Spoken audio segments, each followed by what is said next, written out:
In the 1960s and 70s, my dad, Ken Swigert, and my mom, Audrey, pastored churches in Churchill, Manitoba and Moosonee, Ontario. Over the course of the 13 years, John Spillenaar became like one of our family.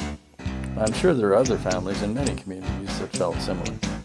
My brother and I roomed and boarded at his home in South Porcupine while attending Roland Missionary Secondary School, as there was not a high school in Moosonee. My first ride in an airplane was most likely in Wings of the Gospel. My dad had a strong interest in airplanes and photography, taking thousands of 35mm slides, which he used to put on slideshows for anyone who would sit and watch. Without these pictures he took, and that my sister Daphne had digitized, this video would probably not exist. Special thanks to Rose, Grace, and Daniel Spillenaar for their willingness and collaboration to provide books, pictures, stories, and information for this project. Hopefully this story triggers your faith and encourages you to walk on and move mountains. We are all passing through. Don't let the physical, carnal, or scientific elements limit your spiritual potential. Enjoy. Keep looking up.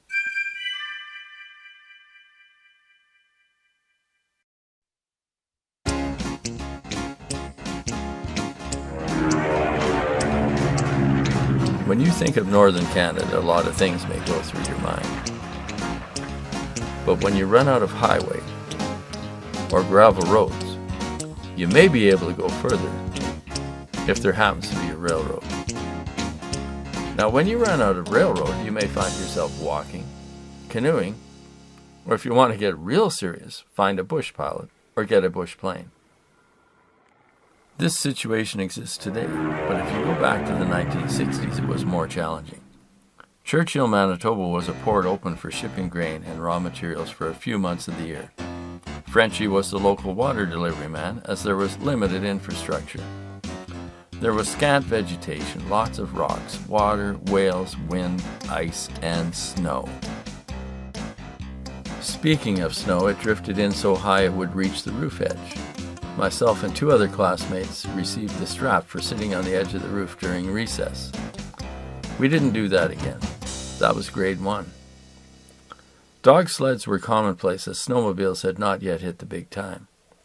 When you think of this region where the few trees that did manage to grow only survived on the south side as the north winds were seriously frigid, you would wonder why anybody would even want to endure the hardships. Apart from the local residents who maybe worked at the harbor, the whale plant, or the U.S. military base to support themselves and their families, the Inuit and indigenous people came through smiling. In the winter, their wood-frame tent homes were almost buried in snow. The summer was short, and the black flies and mosquitoes were in desperate mode and seemed unstoppable. Yet to all of this there came a man named John Spillenaar. I'm standing right in front of him, along with my brother, sister, and an associate of John's.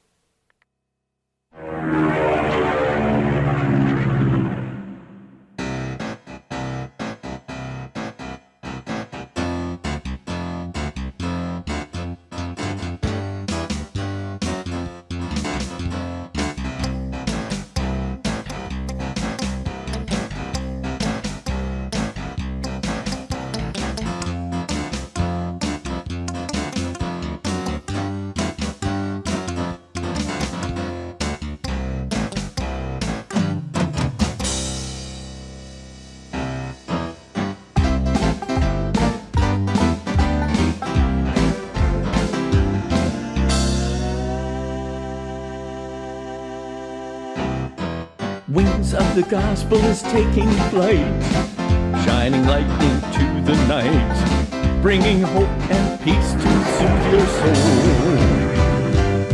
In a barren land of ice and cold, God's love can change and make you bold. Wings of the gospel brings the real good news.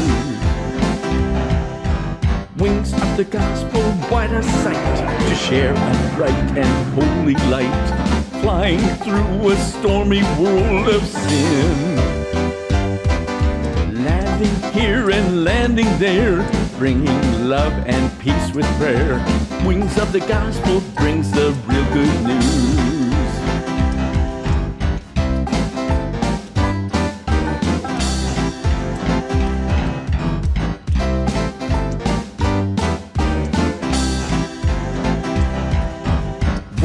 of the gospel brings the real good news.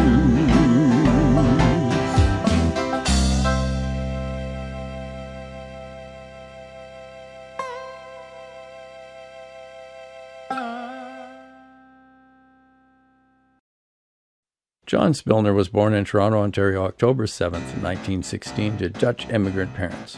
He was one of 6 children. His father, Reinhard, was a pastor-evangelist who, along with the support of his wife, Cornelia Van Loo, pastored the Pentecostal Church in Bancroft, Ontario. John showed interest in becoming a Christian at 5 years of age. He felt inside that he would be a preacher even before making a serious commitment at the age of 12. When John made the decision to become saved, born again, it was very difficult for him to acknowledge it publicly. He was the studious type, but very shy when it came to public speaking. His commitment to God was genuinely sincere, and over the years he sought fervently for God's plan for his life. God saw his heart and started working with him, giving him the strength and ability to start witnessing to anyone he came across. One day, while working as a farmhand on one of the neighboring farms, they were having devotions. John saw a vision. He was 19 years old. The vision consisted of a very large eye with Psalm 32:8 underneath. The verse reads, "I will instruct thee and teach thee in the way which thou shalt go. I will guide thee with mine eye." Go north was revealed to John, and at the time was somewhat baffling. After careful consideration, he decided to start walking north and visit every home he could, until someone asked him to start a church. A friend named Oliver supported him in the effort, and the two of them walked close to 200 miles sharing the gospel. They refused offers of rides by passing motorists, as John and Oliver wanted to connect with every resident along their path. Winter eventually began to draw near, and with reports of no residences between North Bay and Kirkland Lake, they finally accepted a ride. When they arrived in Kirkland Lake, a group of people contacted him and requested he start a church there. While in Kirkland Lake, John met Tuna Nikkanen. Both shared a love for God and starting churches, and this friendship turned into a marriage in January 15, 1938. Over the years, they held meetings with Tuna speaking for those whose native language was Finnish, and John handled the English portions of the services. John and Tuna were extensively involved in preaching, evangelizing, and building a church in Hearst, Ontario, as well as raising a family. To support their family, John worked in gold mines, carpentry, office cleaning, and other jobs. They had 4 children, Rose, Grace, Daniel, and David. At the age of 33, 1949, John realized he was still not fulfilling the Go North part of his calling. Many of the northern communities he knew of could only be reached by train, and some farther yet only accessible by plane. To someone who had never been in an aircraft before, it seemed a daunting task. This was the beginning of a long, slow process that would fall into place as he remained focused on the leading of the Holy Spirit. He left the children in the care of his wife and enrolled in a course where he learned to fly and maintain aircraft. This course was at the Moody Bible Institute in Chicago, Illinois. The course ran from January to July of 1950, and upon his graduation, John was now ready for the next step. With the newly acquired skills and a definite calling, one very important part was still missing.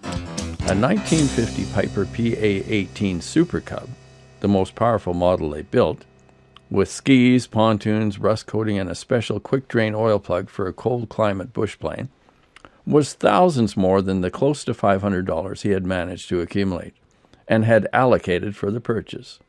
Stone Church of Toronto, Ontario found out about the endeavor and actually purchased the plane entirely. Wings of the Gospel was no longer just an idea. It became a reality. John and his wife had pastored in South Porcupine and Timmins from 1943 to 1946, and Porcupine Lake eventually became the seaplane base. John was involved in the construction of their home at 271 Moore Street and was their residence for many years. The salvation message was the main part of this northern outreach, but there were also reports of people being healed.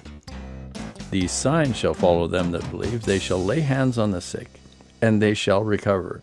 Mark 16, 17, 18. What started with a 1950 Piper PA-18 Super Cub progressed to a more durable and larger Cessna 170. From there it was the Cessna 180, and then to the Cessna 185. 25 years of flying usually includes a number of aircraft if you want to stay up to date. These planes were used extensively in some of the worst weather conditions in areas of very sparse vegetation and population. Forced landings due to mechanical and weather issues happen more frequently than one would like.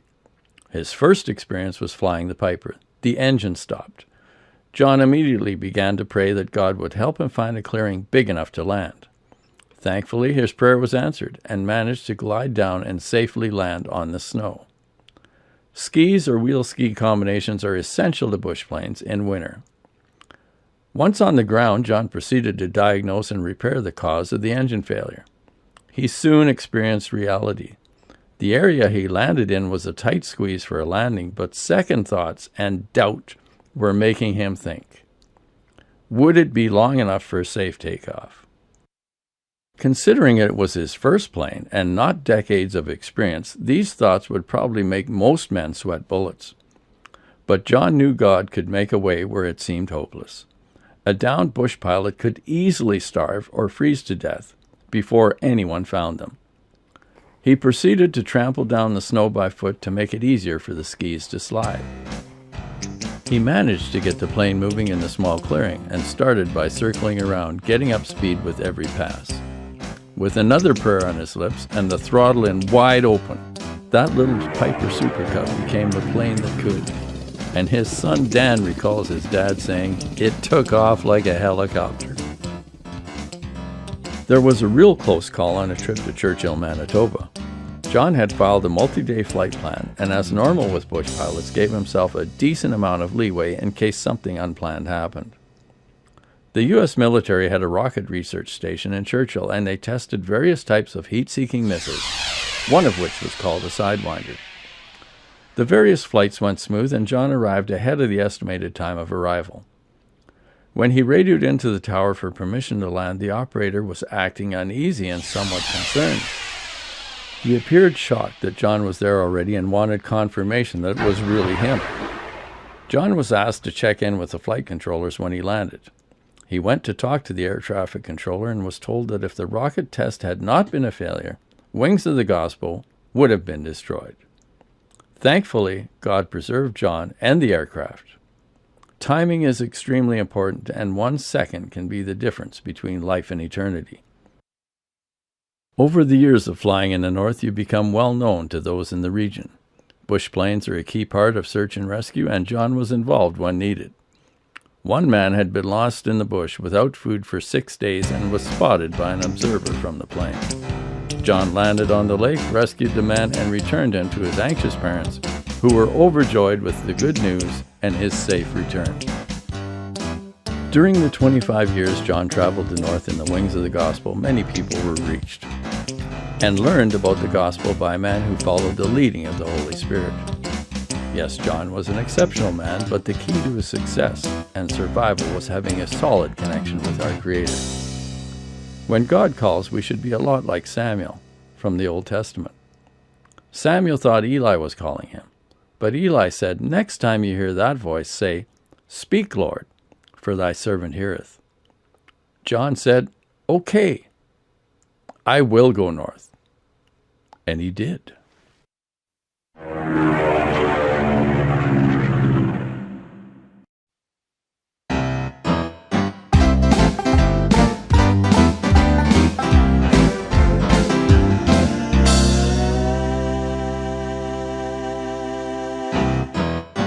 You find you're flying low and sometimes don't know where to go.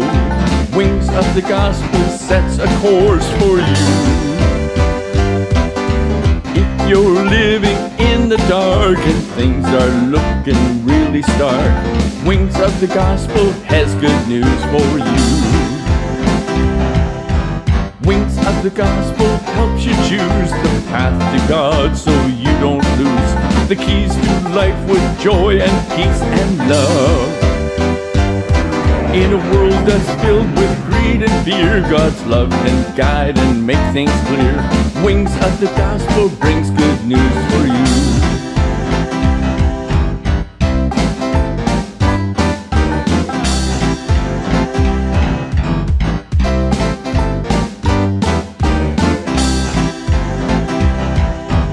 Wings of the Gospel brings the real good news.